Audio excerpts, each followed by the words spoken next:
নমস্কার বন্ধুরা, আমি মানস বিশ্বাস, দ্য বং ইন্সপিরেশন ইউটিউব চ্যানেলে তোমাদের সবাইকে স্বাগত জানাই। আশা করি তোমরা সবাই সুস্থ আছো এবং ভালো আছো। দ্য ভিডিওর টাইটেল এবং থাম্বনেল থেকে তোমরা বুঝতে পেরেছো আমি কোন বিষয়ে কথা বলবো। তা আজকে আমি তোমাদের ডব্লিউবি কনস্টেবল লেডি কনস্টেবল 2024-এর যে সেকেন্ড দিনের পিইটি পিএমটি সেটার কিন্তু আপডেট দেবো।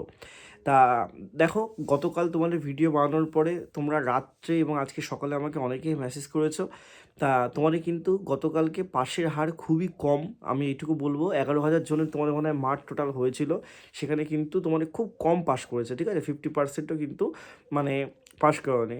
তা সেই ক্ষেত্রে তোমাদেরকে আমি একটা কথাই বলবো যে ভালোভাবে আজকের দিনটা একটু শোনো। তা সবার প্রথমে দেখো, তোমাদের কিন্তু অনেক স্টুডেন্টরাই বলছে পিআরবির তরফ থেকে অনেক মিসম্যানেজমেন্ট হচ্ছে ইন দ্য সেন্স বলতে গেলে তোমাদের যাদের 7টায় রিপোর্টিং টাইম তাদের মাঠ অনেক পরে শুরু হচ্ছে, যাদের 9টায় রিপোর্টিং টাইম তাদেরও মাঠ অনেক পরে শুরু হচ্ছে, এবং যাদের 11টায় রিপোর্টিং টাইম তাদেরও মাঠ অনেক পরে শুরু হচ্ছে।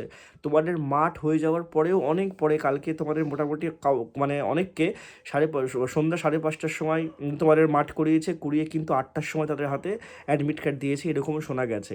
তা আজকের ক্ষেত্রে বলবো, কালকের থেকে আজকে তোমাদের কিন্তু একটু পাশের হার মোটামুটি তোমাদের ভালো, কিন্তু পাশের হার ভালো ঠিক এরকমই তোমাদের 10, 15, 20 এরকম সেটে ছাড়া হচ্ছে। মোটামুটি 15 জনকেও তোমরা যদি অ্যাভারেজ ধরো, মোটামুটি 4-5 জন কোনো জায়গায় তোমাদের কিন্তু ওই 7-8 জন 10 জন এরকম কিন্তু পাস করছে, তার বেশি কিন্তু তোমাদের পাস করছে না। মানে তোমরা ধরে রেখে দাও 50%-এর থেকেও বেশি কিন্তু মাঠে বাদ চলে যাচ্ছে। এবং তার মেন কারণ আমি আবারও বলছি, আবহাওয়া একটা মেন কারণ।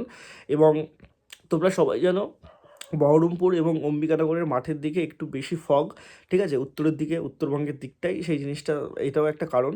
এবং আজকে রোদ ঠিকঠাকই উঠেছিল, কিন্তু পাশের হার কিন্তু গত দিনের তুলনায় একটু বেশি, কিন্তু অ্যাকচুয়ালি কম, ঠিক আছে? পাশের হার কিন্তু প্রচণ্ড কম, সবাই কিন্তু মাঠ কমপ্লিট করতে পারছে না। এবং অনেকেই মানে মিসম্যানেজমেন্টের কথা বলছে, সারাদিন না খেয়ে দেয়ে ওরকমভাবে লাইনে দাঁড়িয়ে থেকে 6 ঘন্টা 7 ঘন্টা ওয়েট করার পর মাঠ হয়ে যাওয়ার পরে আবার 3 ঘন্টা 2 ঘন্টা ওয়েট করা, এটা কিন্তু সবার পক্ষে সম্ভব না। এবং গতকাল রাতেও তোমাদের কিন্তু 10:30 পর্যন্ত অম্বিকানগরে মাঠ হয়েছে। তা আজকে এখনও হয়তো মাঠ চলছে। এইটুকুই তোমাদেরকে বলবো যে তোমরা ভালো করে তোমরা মাঠ যদি প্র্যাকটিস করতে পারো, মাঠ যদি ক্লিয়ার করে দিয়ে আসতে পারো, মনের জোর হোক যেভাবেই হোক না কেন, তাহলে তোমাদের কিন্তু মানে 100% চাকরি পাক্কা। এইটুকুই তোমাদের বলবো। সবাই সুস্থ থেকো, ভালো থেকো। তোমাদের যদি কোনো কোয়ারিজ লাগে আমাকে জানিও। ধন্যবাদ।